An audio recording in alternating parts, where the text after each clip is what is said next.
Hello everyone, it's just about 8 o'clock here in Japan, Tuesday morning, 8 a.m. How are y'all guys doing today? I'm here to talk about something really interesting. Let's talk about this 1514 Portuguese flat earth map. This is the map.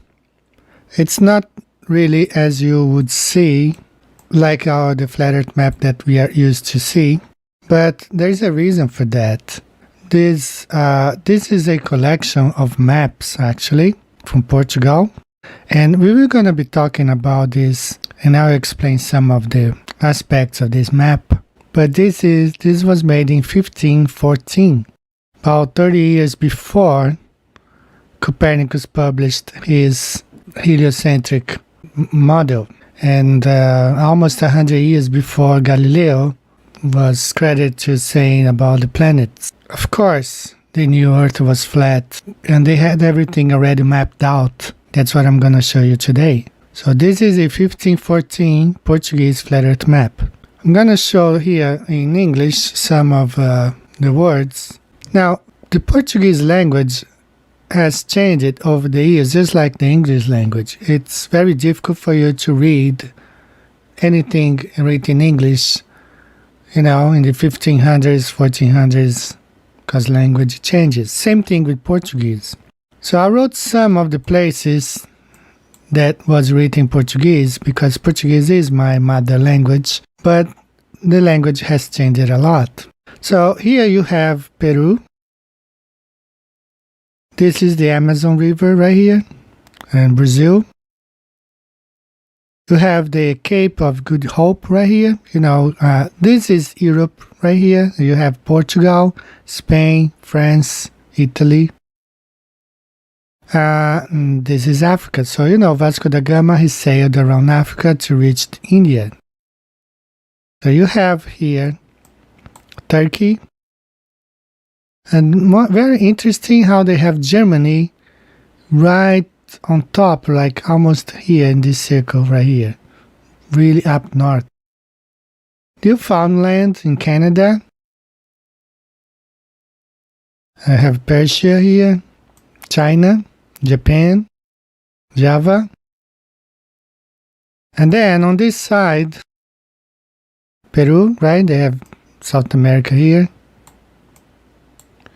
And they have something I cannot understand. I couldn't understand what it says here. I don't know. I don't want to guess. And here you have New Guinea. There are a lot of very interesting things about this map. And what I will do, I'm going to play a video.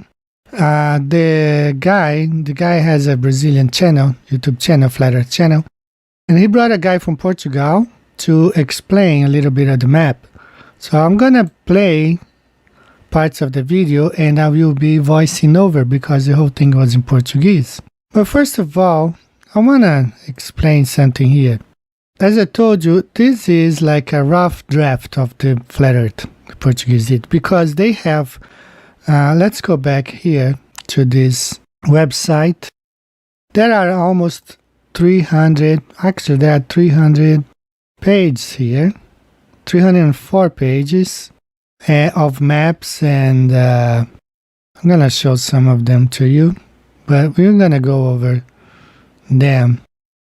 So they highlighted regions. This is Mozambique, and there's a lot of things very interesting in this map, and here they detail some of the things they encountered. And I actually have saved here some of the pictures. For example, let's talk about Polaris, or star of the Midnight Star, or the North Star. This is Polaris. I registered everything. And the other thing here, very interesting, here, the height of the sun. So you have here the North Star, and they have the coordinates here. And in this document, they calculate the altura, or the height of the sun, using the astrolabe. Here we have they recording the position of the moon. Lua means moon. And you have the months of April, May, June, and the days, day 1, day 2, day 3, and it's recorded for the whole month. And they recorded the declination, the days, domes. This is the word dome. Don't understand why.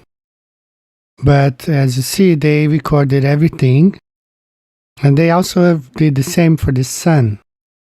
But this document's 304 pages. I haven't gone through all of them. But I'm going to leave the link if you want to go over. Some of the things are difficult to understand even for me who understand the language, because this is old Portuguese. So let's go ahead. I'm going to play the video and I'm going to be voicing over what they have to say, and then we're going to go back and talk a little bit more about this map. This is the 1514 Portuguese flat earth map. I'm voicing over what the guys are speaking, but you're not going to be listening to them. So this is the map. He opened it in Photoshop. And what he's talking about now are those points, circles right there. He's going to show you. You can see all those lines on the map, all those straight lines. But right there where he's pointing the mouse right now shows the solstice. The points of the sun where they recorded back then. That's the solstice right there in Africa, the equinox. So he's showing now the positions of the sun as the Portuguese recorded back then. He's showing the Amazon River and where the sun was recorded right there at the discharge point of the Amazon. Exactly at the point of discharge of the river into the Atlantic Ocean. That's where they recorded the position of the sun. So you see another one there on the west coast of the United States, and you can see there are 8 of them, 8 points around the equator. All those were places where they recorded the position of the sun. It makes like an 8-point star or a 2 4-point star superimposed on top of each other. And you have right in the middle there the North Star or the Polaris. They call the North Star. So he's pointing like there are 2 squares from North America to Africa, from Africa to the Indies, from Indies to Southeast Asia, and then back to West Coast of North America. That's 1 square. So here he placed a straight line. He's showing that that place in Africa where the sun, I think it's Gabon, right there. So the sun was recorded right there. It's recorded. So the next one they recorded right there at the discharge of the Amazon River. Right there, that's where they recorded the sun again. And if you see on the right side, it's where they recorded in the Indian Ocean. So there is like a rectangle there displaying the 2 top corners where the sun was recorded, but on the bottom was also recorded there. So you see that the sun goes around, contrary to what some of the people say, that it doesn't go from northeast to northwest. But if you look closely, that's how they recorded. They recorded all over. All those yellow points are showing where they recorded the position of the sun. But you see there an 8 points form like an octagon or 2 squares. Oh, he's explaining now that this symbol, those 8 points, anybody who understand about astronomy or even the people of the old, they know or they knew that represent Earth, all those 8 points. So he's showing the points that it's like they balance each other. Okay, but that's not the equator, the position of the sun where it was recorded by the early explorers, 1514 or before that, because the map was published in 1514, but all those records were registered before, of course. Okay, he's showing the star signs right there. That would be bringing a little bit of the constellations on top of the map. So he's showing some of the star signs now, talking about some of the star signs, like when the sun visits those constellations. Now going back here to the map, see the rectangle? When it's showing the sun was recorded at right above the discharge of the Amazon, and also is discharged there in Congo, Angola, Africa, and coming from the Indian Ocean, those places where they recorded the position of the sun. So it shows that the sun does circle around the flat Earth. So he measured that the orange line. It has a distance of approximately 3,000 miles. Okay, he's showing that if someone who is right there where he's pointing the mouse, can't really see the sun coming from the middle of the Indian Ocean. But when it reaches this middle point between Africa and the Indian Ocean, you're able to see. Now he's showing here in this time and date. It's a similar website, and he's showing that at that time of the day, March 16th, the day and night are of the same size equally. So he's showing like when the sun is shining at the start of Africa, East Africa, it's still night in Luanda, Angola, but it's already getting morning, okay, in the east side of Africa. So you know there is a distance of about 3,000 miles from that point where the sun is rising to Luanda, where he has the point on the flat Earth map. So he measured the distance, and he's comparing now on the flat Earth map, this Portuguese. That line is approximately 3,000 miles, okay, roughly or so. So when the sun is right there on East Africa, you see there, if you can see that circle, that's the sun is coming. That's about 90 degrees from Luanda. So it's not coming straight. It comes from a 90-degree angle. And then from there, another 6,000 miles, you have the discharge of the Amazon River. So remember, this line is about 3,000 miles. So when the sun is right there, it's beginning to get dark in Luanda, Africa. And it's almost about morning time towards Brazil. So the sun rises at 90 degrees from Luanda, Africa. 90 degrees coming from the Indian Ocean. And then right there, it's exactly noon on Luanda, Africa. And then the sun from there is going to go towards the discharge of the Amazon River.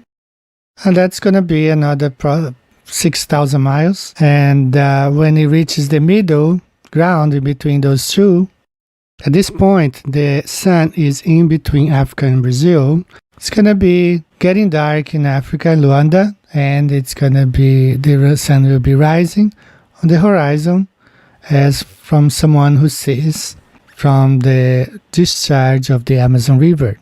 Okay, so that's what he's explaining, that the sun, those were places where the sun was recorded according to the Portuguese explorers of the old times. The Portuguese were the first explorers, and they discovered the whole world. I'm going to show you that the Portuguese did discover the whole world from, Africa, Asia, Oceania, and the Americas. Even though some of the discoveries were claimed by Spain, most of the time the explorers were Portuguese working for the King of Spain. Did you know that Portuguese adventurers secretly discovered and mapped Australia 250 years before Captain Cook?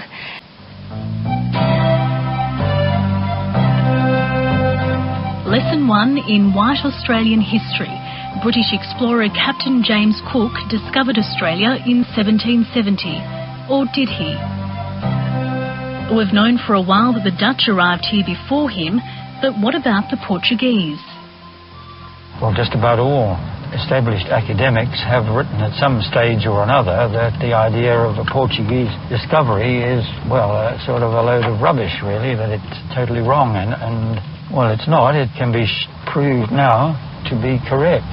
I have great admiration for Captain Cook because he was a fantastic, skilled captain and navigator, and, you know, his achievements in no way lessened by the fact that, quite unknown to him, a Portuguese fleet had sailed along the same coast in the opposite direction some 2.5 centuries previously. He says the first European to discover Australia was Christopher de Mendonça, who led a small Portuguese fleet in the year 1522. So this is the Vallard Atlas, and this is what started it all for you? That's right, yes. The original 16th century Vallard Atlas contains more than a dozen hand-drawn maps of the world, as it was then known to the Europeans. And we might just stop for a moment and look.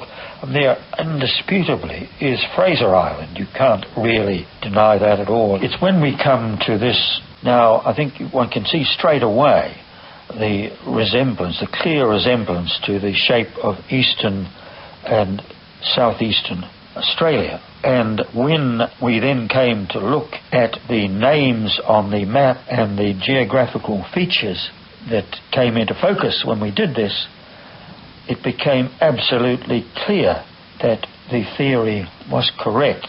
What European country was the first to reach Australia? If you think it was Britain with Captain Cook in 1770, or even the Dutch before that, you'd be wrong. It's believed to have actually been the Portuguese. Maritime maps dating back to the 1500s strongly suggest that Portuguese navigator Cristóvão de Mendonça sailed into Botany Bay in 1522. That is 248 years before Captain Cook did, and a full 8 decades before even the Dutch sighted the land known as Australia. The Portuguese people were already in Timor-Leste, just north of Australia, in 1511. They were familiar with all those regions because they were already colonizing Timor-Leste in 1511. We're going to be talking about Magellan a little bit. His real name is Fernão de Magalhães. He was from Portugal, and he betrayed the king of Portugal, so the king wanted him dead. So he escaped and he went to work for Spain. But there was an order from the king of Portugal for any vessels, Portuguese vessels, if they came across Spanish vessels in anywhere in all the oceans, if they found Magellan, he was supposed to be brought back to Portugal, dead or alive. I'd like to be an explorer, like the great Magellan. Oh, you're too late. There's really nothing left to explore. Ferdinand Magellan was a Portuguese explorer who organized the Spanish expedition to the East Indies from 1519 to 1522, resulting in the first circumnavigation of the Earth, which was completed after his death in the Philippines by Juan Sebastian Elcano. Born 4 February 1480 into a family of minor Portuguese nobility, Magellan became a skilled sailor and naval officer and was in service of the Portuguese crown in Asia. After King Manuel I of Portugal refused to support his plan to reach India by a new route, by sailing around the southern end of the South American continent, he was eventually selected by King Charles I of Spain to search for a westward route to the Maluku Islands. Commanding a fleet of 5 vessels, he headed south through the Atlantic Ocean to Patagonia. Despite a series of storms and mutinies, they made it through the Strait of Magellan into a body of water he named the Peaceful Sea. The expedition reached the Philippine Islands, where Magellan was killed during the Battle of Mactan.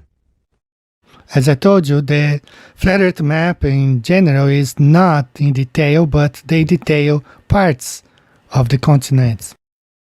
He's talking about the Strait of Magellan in South America. It's called Estreito dos Magalhães, but that's Strait of Magellan. So that's 1514. Alright, they already had everything in detail, crossing from the Atlantic to the Pacific. Okay, that's the Falkland Islands, Ilhas Malvinas, Falklands Islands right there. So they had everything already on record. right? 1514, they had everything on record. Now, they're talking about giants. Some of these books record the presence of giants in the Patagonia region of Argentina. See, this is another book that details the giants from the Patagonias, giants of the Patagons. You see the small guys there and the giants. So it was those Portuguese map of 1514 talks about those giants in that region. So someone is showing another book that also supports that. It's a Spanish guy recording that they found giants in the Patagonia region in Argentina. So all these people are vanished, are gone. Now, another point very important is Tristan da Cunha. Look at the latitude and longitude 37. That's 1514. So that's Tristan da Cunha today, Tristan da Cunha at that time. They already knew that Tristan da Cunha is situated at the 37 degrees latitude south, right? They already knew that. So the globe wasn't brought to light only 30 years later, when they already had everything in details, all the coordinates of those places. So that's Tristan da Cunha at 37 degrees south. And they already had it in 1514. Actually, before that, because the map was published in 1514. Google Earth, you have there Tristan da Cunha at 37 degrees south. They already knew that before 1514, because the maps were published in 1514. They already knew coordinates all out of those regions. That was way before they even came up with the globe Earth. No GPS back then. They knew the Portuguese had already been everywhere. So I'm going to end this video. I'm going to leave links here. You guys can explore these maps. There are 304 pages. You can go on each one of them and see whatever you want to do. One more time, it's saying the flat Earth map is not really in detail. They detail the continents, and there are a lot of details on all of them. China, Southeast Asia, Europe, England, North America. So that's all for today, guys. You all have a good week. Take care. See you. Bye-bye.